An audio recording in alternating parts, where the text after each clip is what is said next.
everybody. Thanks for watching. It's August. It's time to start thinking about our fantasy football strategies, and our strategies are often going to involve running backs very early because running backs are disgusting. They get gross pretty quick, and therefore we're always thinking about running backs at the very top of our draft boards. That will be the case again this year. Now, I am going to list my top 7 running backs for 2019 fantasy.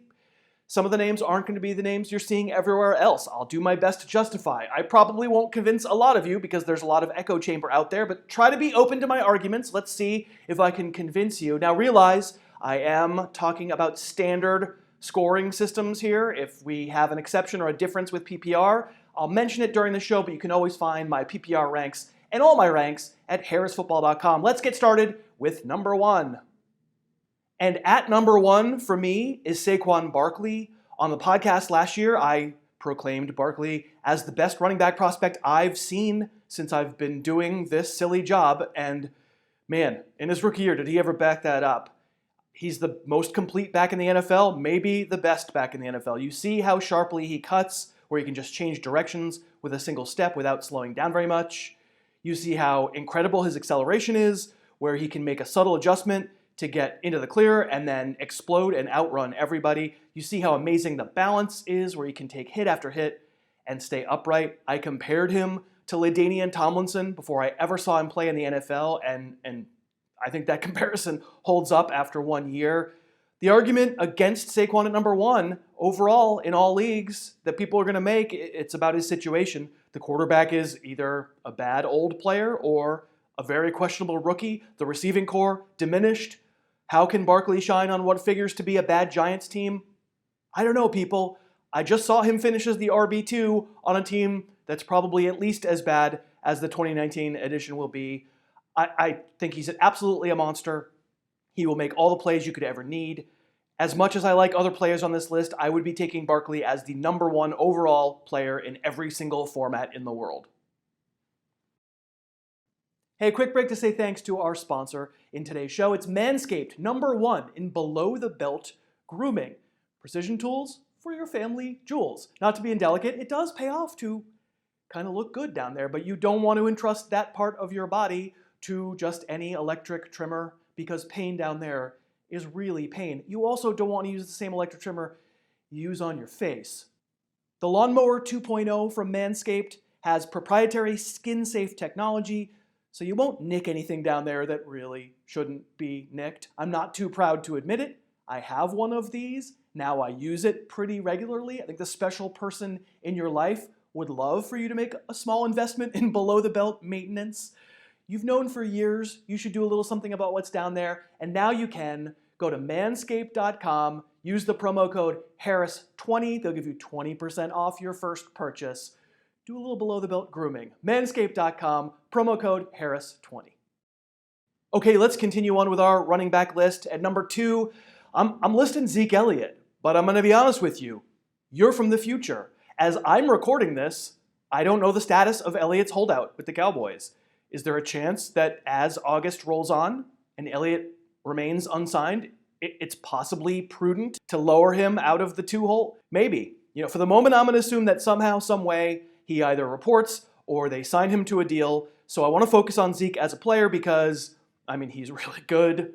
Honestly, I don't think the distance between him and Barkley is that huge. The only thing missing from Elliott's performance in 2018 was elite touchdowns. There's nothing about Zeke that says this is someone who will struggle with touchdowns. Listen to this crazy stat. The Cowboys had only 9 snaps from inside an opponent's 2 last year. The Saints had 34. Where players get tackled is random, and it comes out in the wash. And probably this year they'll have lots of plays inside the 2.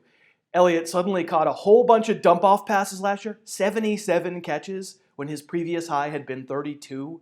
That's really not his strength. It was maybe the result of some not great Scott Linehan play calling and maybe the offensive line being somewhat diminished. But, Elliott got 300-plus carries anyway, so we will take that high usage. Power back, great moves, crazy power, really, and really pretty good long speed as well. An elite player. At number 3, I have Alvin Kamara, Bitchin' Kamara, as I like to call him. He's finished each of his 2 first seasons as the RB4 in fantasy, and now Mark Ingram plays in Baltimore. It would be incorrect to say that Kamara is as complete a back as Barkley or Elliott, or even a couple guys behind him on my list. He's the first of the hybrids on this list. He's a monster as a receiver. I'd put him up against basically any back in the league as a route runner. He's incredibly quick. He's sure-handed, incredibly dangerous with the ball in space. And yet he's not just a receiver. He's got that thing. He has that crouched acceleration through tight areas that's just rare. The Saints, I don't think are going to make him he's not going to be running double-digit power leads and traps a game. That's not what's going to happen. He's 215 pounds. He's rock solid. He scored 5 times from in close last year. But you know that heavy lifting stuff is what Latavius Murray is there for. He'll do the Ingram stuff, and Kamara can keep making teams suffer on the perimeter. 18 touchdowns last year. Hard to repeat 18 touchdowns. Probably a little bit lucky to get that many, but a phenomenal playmaker. So far in his career, a mortal lock for 1,500 scrimmage yards. He's probably not ending the year as the RB1. I also don't think he could finish lower than RB6 or 7 if he's healthy. All right, here's where you can unleash your indignation in the comments. I have Todd Gurley at number 4. I know, that's not what the market says. All I can say is, you don't make money by doing everything the echo chamber tells you to. Obviously, because we don't really know the true status of his knee, Gurley represents more risk than ever. It's scary. He had back-to-back years finishing as the RB1 with huge workloads, an unbelievable 40 touchdowns in the past 2 seasons put together. Those who can't stomach the risk, well, you don't make this pick. But I am always looking for a way to take advantage of the market overreacting. Nobody knows anything. We know the knee is real. I mean, Gurley was limited in the playoffs. Outside of that, this is the talking heads talking to other talking heads and convincing each other that Gurley is definitely going to get hurt or definitely going to plummet to fewer than 200 touches. When he's right, there is no better combination of power and elusiveness. He's probably not the greatest accelerator or long speed guy. He catches it great though. He's an amazing player. I don't think anybody's arguing he's an amazing player. They're arguing either I'm terrified he hurts the knee again or I'm terrified the Rams reduce his workload so much that he falls back to the pack. I want them to scale him back. I want Gurley to make it through the full 16 with a managed workload. No more 30-touch games. If I get 16 games out of Gurley, getting 18 touches a game, I am making money. Let the rookie Darrell Henderson have some work, or Malcolm Brown, or anyone. I'll say it right now. Yes, I am assuming big risk. But if I get a full 16 out of Gurley, I'm getting 15 touchdowns. I'm getting 1,500 scrimmage yards. I don't need 21 and 2,000. Manage him, Rams. He makes all the people too terrified to rank him, even in their top 10s, feel sick by the end of the year if you manage him right. At number 5, I have a dude who racked up exactly 0 yards in 2018. I have LeVeon Bell, the Jazz runner, the most patient running back going, maybe the most patient running back ever. Bell has had monster workloads too, but if you're going to be scared off by that, can't we also argue, oh man, a whole year off? His body's got to be fully recovered. It's interesting. Back in the spring, I heard a lot of negative comments about Bell's fantasy value with the Jets. Maybe that's letting up a little bit. It seems pretty clear it's a downgrade in offensive line. It's definitely a downgrade in quarterback. It's probably a downgrade in overall offensive aggression. When last I saw him play, Bell was the best running back on the planet. A good enough combination of power, shiftiness, receiving, acceleration to overcome any situation in the NFL. I do not believe he was a product of Pittsburgh's system. I think he's a truly rare talent. But of course, we started talking risk. Bell could jump right back and be the best player in the league in his position, but he could also be a lesser version of himself who can't quite overcome a shaky Jets offense if the Jets offense winds up being shaky. My emphasis when I draft is trying to minimize situation as much as I humanly can because year over year, we're awful at predicting which teams will have great offenses and weak offenses. We think we're great at it. We listen to all the analysts talk, and we're sure we know the Browns offense, the Bears offense, they're going to stink, and then they turn out okay. And the Eagles offense, the Vikings offense, they're going to be elite, and then they aren't. Yes, for Bell, I presume it's a downgrade, but I challenge you not to be sucked into believing you know how things are going to work out. I challenge you to let talent count for more and situation count for less. And in that world, Bell should be a great pick. At number 6, I have Christian McCaffrey, but in a PPR, he's number 4, so you can get the pitchforks and torches and put them away.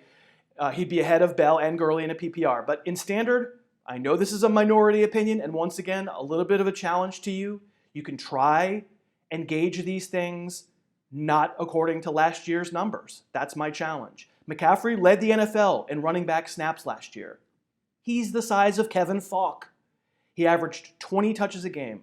He's legitimately really good. He's an excellent route runner, among the league's quickest players in the open field, but the Panthers ran him into the ground. McCaffrey was 5th in the NFL in up-the-middle runs, behind only David Johnson, Saquon Barkley, Jordan Howard, Peyton Barber, the big guys.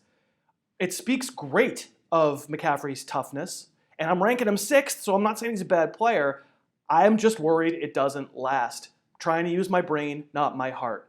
Whereas I think the market will overreact to Gurley's knee. I think they're whistling past the graveyard on a 205-pound back who probably isn't really 205, who reminds me of Devontae Freeman, Steve Slayton, Danny Woodhead, all these similar guys who nobody thought could fail after they had big seasons. You know, they were just going to be exceptions to the rule. If Christian McCaffrey is Barry Sanders, I'm flat out wrong. Sometimes, especially watching McCaffrey have such a great 2018, it does feel like I'm on an island. I'd frankly be happy if Carolina could find someone to take 8 to 10 running back touches a week. I am probably passing on McCaffrey if he's going top 3 overall. And at number 7, 3 cheers for Joe Mixon, another poster child for why we don't draft based on situation or on past stats. Last summer, you might remember on this very channel, I sang the praises of Mixon's game film, and all I heard was, "You idiot, don't you know he averaged 3.5 yards a carry? You idiot, don't you know the Bengals offense is hopeless?" Well, turns out Mixon's just really, really good. Another bigger guy at 220 pounds, but he can play all 3 downs if he has to. He's got fantastic leg drive. He can play the power game, but it's always fun to watch him make a would-be tackler miss in the hole. It's always fun to watch him shuffle, step to the side, and then around the edge. These are not moves that most big guys can make, and it's why on film you can tell an obvious difference between someone like Mixon and guys who are basically the same size. Alfred Blue, Gus Edwards, you know that list. Those guys just can't move laterally like Mixon can. And I also think Mixon has more receiving chops than we've seen in his 2 seasons. Mixon is in the LeVeon Bell mold, probably not quite as patient, probably not quite as good, but very, very good. Now, I realize I have left out some big names here. David Johnson, chief among them. He would be next on my list. I would love to look past David Johnson's play from last year, chalk it all up to situation, say that Kyler Murray fixes everything. The fact is, I didn't think David Johnson played great last year. I thought he was more of a grinder, more of a physical back. Maybe in the second year back from the injury, he winds up being better, but I do have him at number 8. Melvin Gordon, another one where I don't know the situation. You probably in the future watching this have a better sense of his contract. Melvin Gordon would be close to my top 7 if I knew for sure that he was going to report by week 1. Players like Dalvin Cook and Leonard Fournette and Nick Chubb and Mark Ingram, you know, they all have a lot of question marks. I do think they're decent, but I'm out of the realm where I feel super safe about them, so I sure would like to get one of these top 7 running backs. You can see what I think about all the names I just said and pretty much every name that I can possibly muster in the 2019 Harris Football Player Profile Almanac. It's a PDF. You can order it right now at harrisfootball.com. Find a link below me in the show notes. I think you'll enjoy it if you enjoy this channel. Go get some running backs, and thank you very much for watching. Thanks so much for watching. Please, please, please smash that like button. Write a comment, tell us who else you'd like to see us review film on, and of course, best of all, please subscribe to our channel and then click that little bell above the subscribe button and you'll be notified whenever we post a new video.